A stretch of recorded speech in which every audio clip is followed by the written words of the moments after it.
Happy Halloween! Welcome back to another LEGO YouTube video. Since it is Halloween, I figured let's take a detailed look at all of the Halloween / spooky themed LEGO sets in my collection. And we're going to start that off with the LEGO Spooky Pirate Island Gifts with Purchase. That was a gift with purchase I think a few weeks back.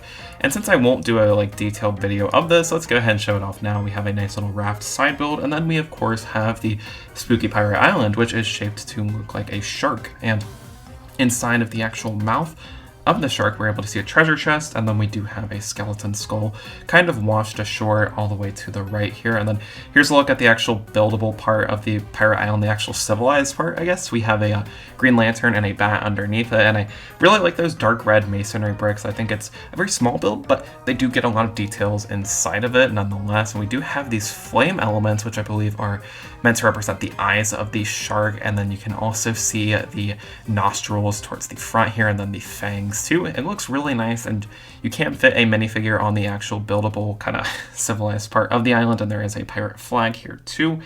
And it does look really nice. I'm very happy with it. Probably one of my favorite gifts with purchases that LEGO has done recently, as I've actually incorporated it into the collection. But next up, we have the LEGO Hocus Pocus Sanderson Sisters Cottage. It's probably my third favorite LEGO set out of all of my kind of Halloween themed ones. Here's a quick little overview of the exterior. It looks really nice, and they definitely get a lot of details and lots of greebling on the outside of the cottage, and I'm really happy with the final product. You can rotate the water wheel to kind of make the flame elements in the chimney move up and down, which is a nice play feature, and the actual roof and the second floor looks very tattered and worn down, and I really like how they accomplished that. It's a very well done set.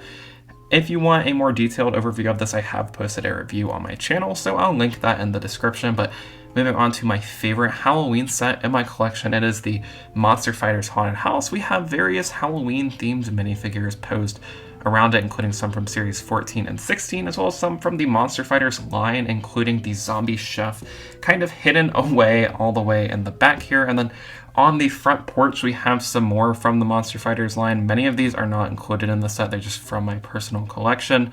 And then we've also got Jack Skellington and Sally, as well as some other minifigures from series 14. You can see a ghost hanging onto the ceiling here, or I guess the roof of the haunted house, and we do have the bat monster posed on top of the chimney. And overall, I think this is probably one of the most iconic LEGO sets, and it's crazy how detailed it is, especially compared to the new one from LEGO Creator Expert. But now we have the Stranger Things Demogorgon and 11 brickheads, and that is accompanied by the Upside Down set, which does have the sticker piece with the Stranger Things logo and 4 minifigures on it. And then here's a look at the actual Upside Down with the Demogorgon and Will over there. And then we also have Joyce and Hopper on the normal part of the Stranger Things world. And this remains like one of the most creative and unique LEGO sets in my collection, and probably one of the most unique LEGO sets ever released. And it's one of my favorites too.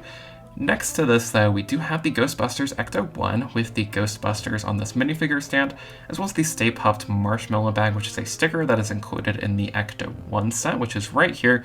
Another one of my favorite Halloween LEGO sets. It's very detailed. My only Ghostbusters set in my LEGO collection. What's cool is you can actually lift up the hood to get a better look at the interior of the engine for this, which is a nice play feature. And then here is a look at the right side of the Ecto 1. And then here's a look at the actual ghost busting equipment found on the top of the Ecto 1. It is a very detailed set and definitely one of my favorites. I hope to get the Firehouse HQ set eventually, though that set is basically unobtainable, so who knows if I'll end up getting it in the future. But that is everything on this shelf. This is my main Halloween display, but I do have a few other Halloween tributes in my LEGO collection. We've kind of got this more spooky themed Harry Potter set, and it is the Thestral Carriage, which is a great set. I really like those Thestral pieces. And then we also have a few Halloween themed minifigures in my LEGO CMF display. We have the Spooky Girl from Series 12, as well as the Unicorn and Hot Dog Man from Series 13.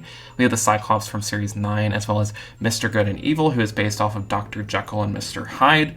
And then we have this classic alien from Series 6, and then we have the Lizard Man from Series 5, and we have this evil robot from Series 8. Some other Halloween minifigures in my collection, we've got Morbius and Blade atop my pet shop, and then we also have the Gargantua Showdown, which isn't really Halloween, but it kind of gives gives off Halloween vibes. We also have this zombified Doctor Strange minifigure, and then we have Scooby and Shaggy placed outside of my Parisian restaurant, as well as Scarecrow seen on the Assembly Square balcony, and then we have Man-Bat and Nightwing on the PlayStation, accompanied by Taskmaster on the ground floor. Not really Halloween themed, but they do kind of remind me of Halloween, so there we go. And then we also have this Venom head, and then the zombie Captain America minifigure, and then that is next to my Lego Arkham Asylum set, which isn't really Halloween themed, but it does have a gothic look to it, and it's one of my favorite Lego DC sets, and it looks really nice. It is, of course, next to the Dynamic Duo Funhouse Escape, which is this kind of carnival Lego set, and it looks really nice. It's not really Halloween themed, but like it is kind of too, and I really like this one. These two sets are some of my favorite DC sets, but what's really cool is seeing the Lego Halloween collection at night. I think it looks a lot better that way. So here it is with my purple LED lights from my minifigure shadow boxes. It adds kind of an eerie vibe to it, and I really like it a lot. So here is kind of a quick rundown of everything with the purple lights. I think it looks a lot more spooky and a lot more Halloween-y, I guess, right here. And I honestly prefer it like this. I really like how these sets look in the dark. You can't really see them, but they are still a little spooky, so I do really like that a lot, and I think this display is definitely going to be one of my favorites year-round. I feel like recently I've added a lot to it, so maybe that's why I like it so much. Maybe as I get more Lego sets down the line, I won't appreciate this as much, but it is still a very good display, and I'm very proud of it too, and I hope to add some more Halloween sets to it next year. Maybe